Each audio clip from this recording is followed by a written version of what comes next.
most of us would have rather money than tangible wealth, and a great occasion is somehow spoiled for us unless photographed. And to read about it the next day in the newspaper is oddly more fun for us than the original event. This is a disaster. For as a result of confusing the real world of nature with mere signs, we are destroying nature. We are so tied up in our minds that we've lost our senses. Time to wake up. What is reality? Obviously, no one can say because it isn't words. It isn't material, that's just an idea.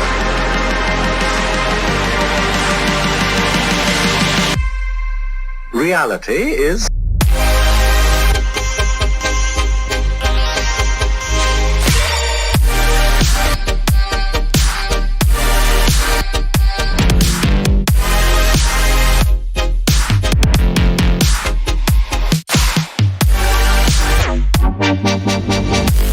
cannot be explained in words.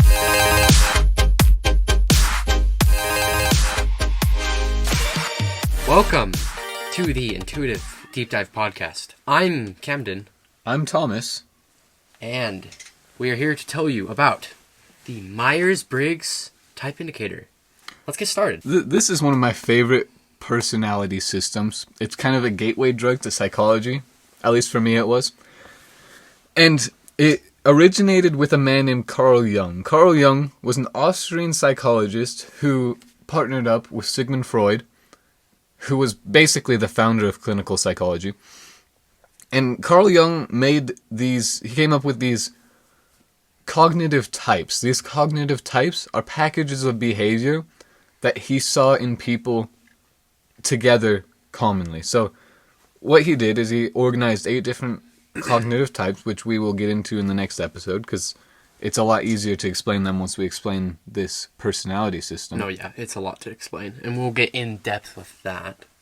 And once he made those cognitive types, a girl named Isabel Myers Briggs, who was an American psychologist, put them together, all the cognitive types, and made 16 different personalities that worked cohesively. So basically, this is the common point where people start, is they take a personality test that's 16 personalities, it's the website name, and they kind of read about their personality type. Whoa, that's super interesting, because it's accurate. It is pretty dang accurate. And when you take this test, as Thomas already said, there's 16 personalities, or types, really, for the test. So, you'll take your test. We recommend John's test. That one's a pretty good, accurate one. Or you can look up 16 personalities online. That'll give you a test. One thing about that one, though, is it's a little inaccurate. Thomas, why is it inaccurate? Okay, 16 personalities is like the main one that originated off of Isabel Myers Briggs, but it's kind of inaccurate because the questions they ask, you have to perceive them a certain way that isn't obvious, at least to me and a lot of other people, to get the right answer. So you might struggle understanding what they mean by the questions. That's why it's inaccurate, is because people take the questions different ways. That's true. And with John's test, the answers are a little more firm. They're more assertive. It's like you have A or B, versus how on 16 personalities, it's kind of like you can answer sort of in a spectrum. It's like you can answer from yes to maybe to no. So John's test is a little bit more affirmative. The answers are going to be a little more concrete. But we'll go back. So how it works is you take a test and it'll give you a 4-letter personality test. In John's test specifically. And if you take the 16 personalities, it might have 5. Your letter slots is what they're called, where your result from the test is going to be 4 letters in a sequence, but these are known as the letter slots. The 4 letters, you have 4 slots, right? In each slot, there's 2 different possibilities for the outcome, right? So for the first slot, for example, you can either have either an I or an E. And that stands for introvert or extrovert, which is a very common psychoanalytic term that you probably know about. But Carl Jung defined it as if you gain energy from social interaction, then you're an extrovert. And if you gain energy from alone time, then you're an introvert. And that's his definition. It's also important to note that these letters, they're on a spectrum. So some people can be high in extroversion, and you can be really close to the threshold. So you can be a quiet people, pretty reserved, and they could be extroverts still. They could still enjoy social interaction much more than alone time. So it is a spectrum, but extrovert and introversion, they're the easiest one to point out because most people already know about them a little bit. Do you have anything to add? Not entirely. Extroversion, introversion. Like you said, it's a spectrum. And then there's also the people who kind of favor towards the middle, ambiverts. That's not really one of the letters they're going to get. You're going to get E or I. And then you'll have people who are really close to the middle, but no one's really a complete ambivert. Yeah. A lot of the times, they're just kind of... They favor one side or the other. Mm-hmm. And it can get close. It could be like, 60-40, or it could be like 55-45. It gets real close. Yeah. And on top of that, the other remaining slots, the remaining 3, can also be kind of applied to a spectrum. Yeah. Especially if you take 16 personalities test, if you look that up. Oh, yeah. They'll give you the spectrum, like the percentages of each side. It's kind of cool. It is interesting. So, honestly, we said take John's test because it's a little more accurate. You could take both. You could see what you get on both of them. And they'll give you... 16 personalities will give you a little more in-depth details of your type.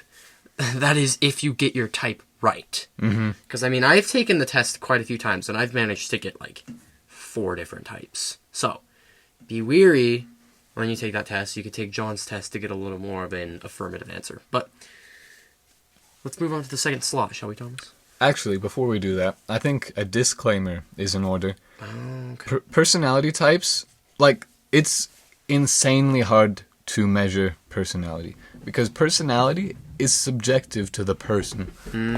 There's almost an infinite number of experiences you can go through, and those experiences are what shape you. The experiences and the memories. There's a lot that goes into it. So, just saying, it's really hard to measure personality. So 16 types is not nearly enough. You'd need closer to 7 billion types to be fully accurate. Oh, yes. You know what? This type indicator is not the ends-all, meets-all to a personality. So, for example, if you know someone and their type is ENTP, and you know someone else who is also an ENTP, they're not going to be the exact same person. It is not a complete definition of a person's personality. Because people are all very, very different. They have different perspectives, different stories. It's just the way people perceive the world. That's what this test is.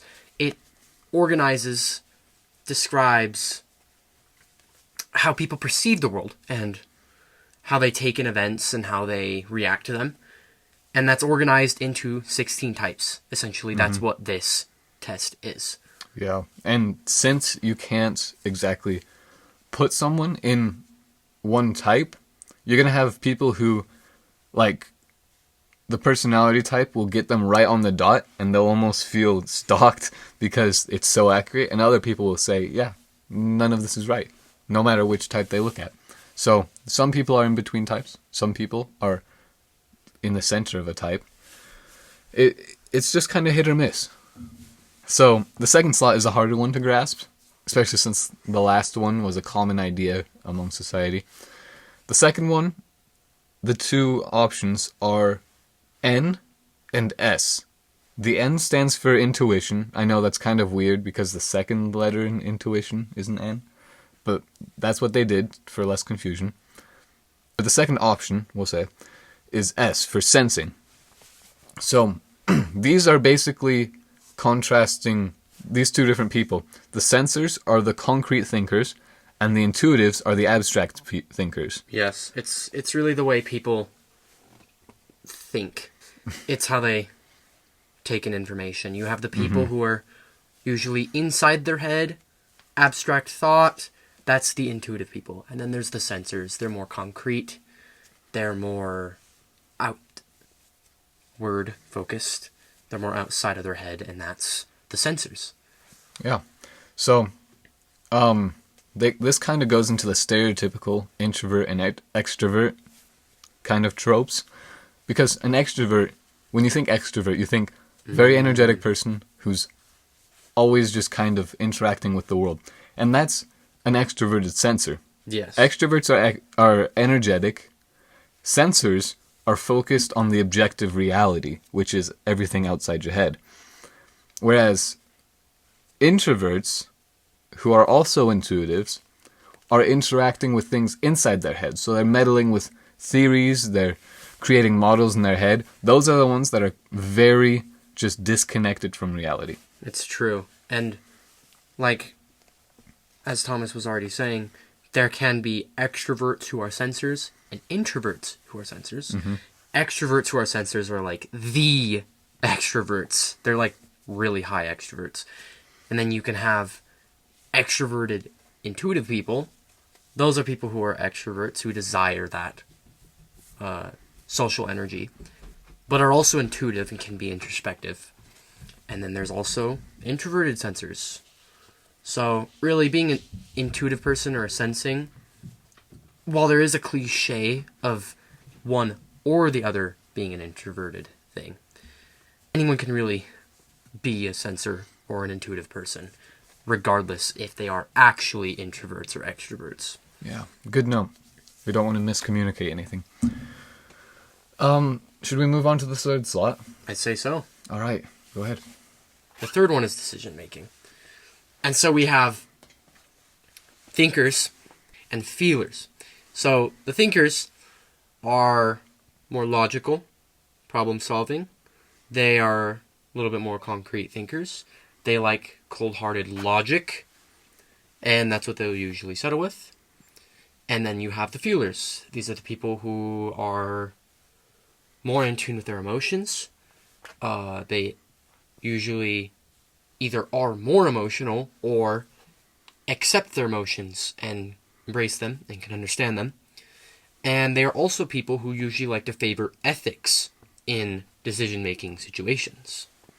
Yeah, thinkers are more pointed towards the truth and fulfilling an objective, whereas feelers are more pointed towards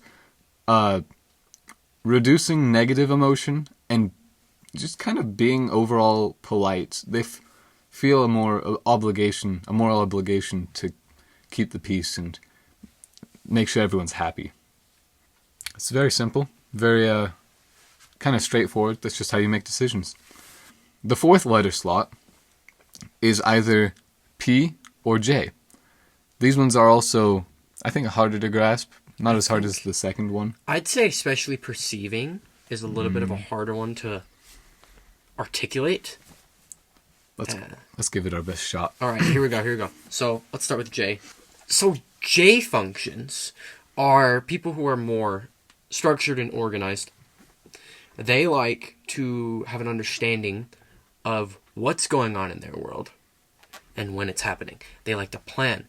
They like to attack things strategically in an organized manner. That is essentially J's. Very structured, very organized. Planners and then perceivers are a little bit different. Quite the opposite, actually. Quite the opposite. They're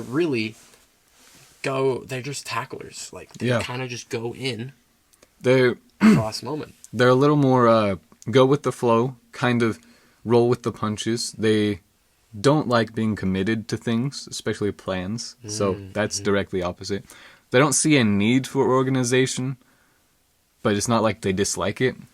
And it could also be because planning can burn out perceivers. So perceivers could try to do planning, and it could kind of tire them out because, well, they might not either be experienced in it or just relatively good at it or some other factor that I'm not aware of. But it could be something along those lines. Yeah. There's a lot of different contributors, factors, etc., etc. And I've come up with a personal theory that kind of the behaviors of judges are more forced and, we'll say, nurture rather than nature.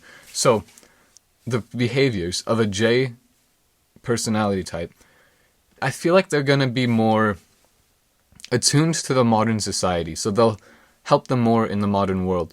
Whereas perceivers will help them more in a caveman world. Like, imagine if we never developed cognition in our frontal cortex. I think the perceiving people would do better in that situation because we wouldn't be able to develop the judging behaviors. I've also put some thought into that as well because judging is very, very structured, sometimes a little too structured.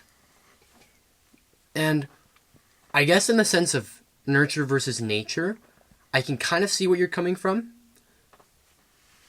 But at the same time, judging, while being something that's underlined as a function, a way that people attack things, it's not just people who can plan ahead of time. There's animals who could do stuff like this. For example, we have birds. Birds are up earlier. They're usually there to get food before the other animals. Beavers. Beavers will build homes and shelters for weather. Bears, other animals, will stuff themselves up with food in preparation for the winter. Or you have rodents, squirrels, who will store food in preparation for winter. These are animals that can also understand, in a relative sense, that they need to prepare for the future. Hence, judging, which is really what judging is, preparation for the future. So, is judging nurture versus nature? Because it is a way to prepare oneself for future trials and tribulations. And it's not just humans who do this, but other animals and organisms do something like this in a sense as well. So in that case, is judging a natural way of attacking situations, or is it an unnatural response that we've developed? Well, let's think about this. Those animals have figured out how to do all those things through evolution, don't you agree? Yeah, evolution and time. Yes. Okay. So, those are things that all of them have together that are natural behaviors, that they don't deviate from their core instincts, right? So, if they are naturally attuned to judge, what's judging? Judging is it conscious planning or is it subconscious planning? Well, honestly, it could really be both. both, because animals, I mean, we don't understand them entirely, but I have a feeling like when they're doing those things, they're subconsciously planning for harder times. They might not consciously understand what they're doing, but they're doing it anyways. So if they're doing it, that means there is a purpose behind it. And that purpose would be that they could be subconsciously preparing for the future. So in that sense, judging can be a subconscious thing. And it also is a conscious thing, for humans especially, because we'll look at a situation and go, all right, I have this meeting in 5 hours, but I also need to get this done in that period of time. All right, how am I going to do this? That would be conscious J. Mm-hmm. And then subconscious J could be... Well, subconscious J is an interesting idea. I think a good example of that would be when you're about in middle school age, you're gonna want to. There's so many like TV shows that portray people not being able to fit in, and that's a big problem because psychologically your brain thinks, oh, I'm gonna die if I don't find a pack. I'm gonna die if I'm out here alone. So that's why that's such a big problem. And you're planning for the future because if you have friends, then you can build your mind up. There's a theory called Erickson's stages of psychosocial development, and you need people to develop socially. There is a social aspect of personal development, and you need friends to do that. So your brain automatically makes it so you want friends. It doesn't tell you how to get them, but it makes it so you want them. So you do want to plan for the future naturally. I don't know if that is... I think that could also be said to be a perceiving trait. Because a lot of the times perceivers will, if they're just on their own, the creative ones, will build... It's kind of hard to explain, but mechanisms in their mind. So when a certain topic comes up, they already have their arguments ready. They develop a system for attacking these situations. Yeah, that they don't have to actually use mental resources to attack. It's so it almost becomes instinctual. Yeah, it's a really hard to explain, hard to comprehend idea, but it's out there. People do it. I've seen it. That was a long explanation for P&J. Yeah, it was a bit of a tangent. But the basis of Myers Briggs, you take your test, you get those 4 letters. And what do those 4 letters mean? Well, that's pretty much what we described, a basis level. Now, to get a little bit more complicated. Carl Jung's cognitive types. So, right now, we've explained all of Isabel Myers Briggs' work. But Carl Jung's work is what it stemmed off of. Right. So, if you want to get a little bit more specific and a little bit more, just pick it apart, understand it at a deeper level, then you can come back next time, because we're going to talk about Carl Jung's cognitive types. Cognitive types, cognitive functions. Yeah. Where we pretty much go in detail to the cognitive functions. And essentially, I'm not going to describe them in full detail, but as we mentioned, you get your letter slots from taking the test. Mm-hmm. Now, each of those, when I say each of those, I mean from the second and third letter slots, where intuition and sensing is, and thinking and feeling is, there's an introverted and extroverted version of each of those. And they are slightly different. Now, what they are, that's what we'll get into in the next video. Yeah. Come back next time. For now, remember, there's always another perspective. I'm not trying to put you down. It's an expression of you as you are. One must live. We need to survive, to go on. We must go on.